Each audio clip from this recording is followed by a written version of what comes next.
Hello everyone, welcome to Topper IAS. As part of our daily series, today also we will discuss few of the current news taken from Hindu as well as source from PIB. Okay, so let's get started. See, first one is with respect to Harriet factions. See, there is a news that these factions, groups, associations from Jammu and Kashmir may be banned under Unlawful Activities Prevention Act of 1967. So, what the government said is there, government has responded to the reports that the government was considering a ban on Harriet functions under UAPA. The officials said that there was no such plan at this stage. So earlier, if you remember, in 2019, Union Home Ministry had banned JNK, Jammu and Kashmir Liberation Front, under UAPA Act in 2019. Okay. So basically, what is this unlawful activity? See, unlawful activity refers to any action taken by an individual or association intended to disrupt the territorial integrity and sovereignty of India. Okay. So remember this.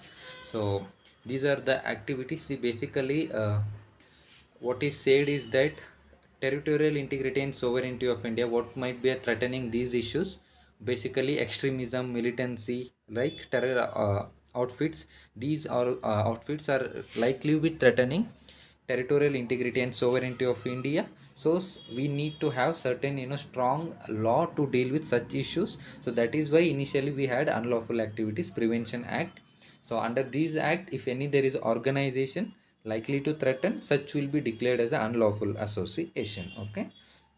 So, Unlawful Activities Prevention Act is an Indian law aimed at prevention of unlawful activities in India. So, what is its main objective? The objective is to make powers available for dealing with activities directed against the integrity and sovereignty of India. And according to this act, Union government may proclaim or designate an organization as a terrorist organization. So, what kind of organization can be declared as a terrorist organization?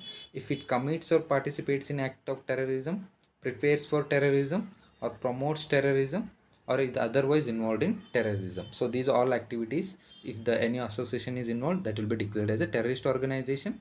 And now the recent amendments in 2019, to which has been done under to UAPA, government can also designate now even individual as a terrorist on the same grounds. Okay, so remember this.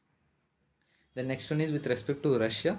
So Russia to deliver new Stealth frigate in 2023. See, basically in 2016 there was an agreement, particular intergovernmental agreement, meaning a direct agreement between two governments of the two nations. Okay, so it was between India and Russia for four Krivak or Talwar class Stealth frigates. Okay, to be procured directly from Russia, and two to be built from Goa shipyard within India.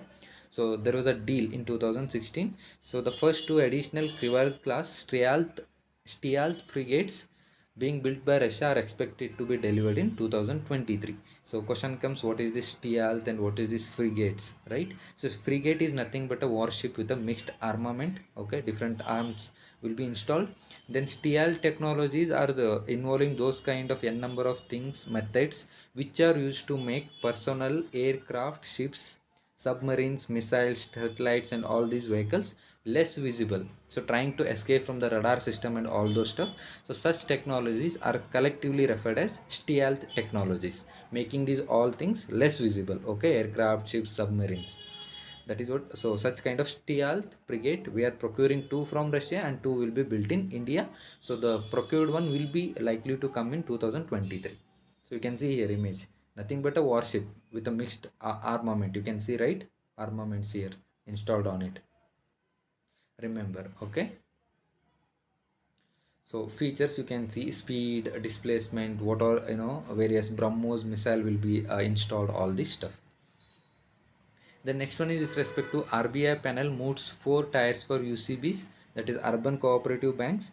So Reserve Bank earlier, see, Reserve Bank of India had appointed a committee headed by NS Vishwanathan to make suggestion on the structure for urban cooperative banks. Okay, so this committee has given suggestions. What it said is UCBs could be split into four categories.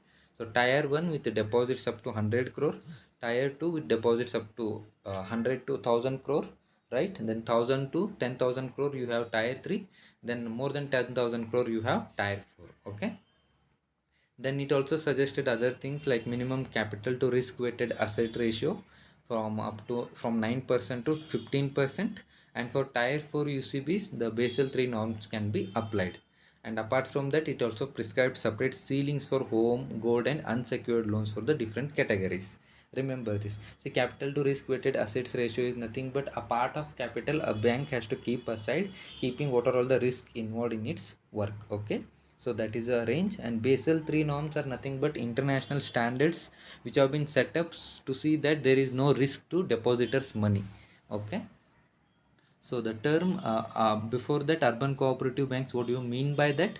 See, though they are not formally defined, these are nothing but a primary cooperative banks located in urban and suburban areas. So cooperative, you already know, people come together and establish. So those kind of things. So we have urban cooperative banks, and Basel 3 is a regulatory norms for setting common standards for banks across different countries. So regulatory norms related to banking sector across the world, we have Basel norms. So 1, 2, 3, there is a variation in what percentage of capital to risk weight assets and all those stuff. So we have different norms: Basel 1, Basel 2, and Basel 3. So Basel 3 is the recent one. Remember that. Basel norms is an effort to coordinate banking regulation across the globe with the goal of strengthening international banking system. Remember this. And next one is with respect to asset monetization plan. Finance Minister unveils rupees 6 lakh crore asset monetization plan. So Finance Minister has unveiled an ambitious 6 lakh crore national monetization pipeline.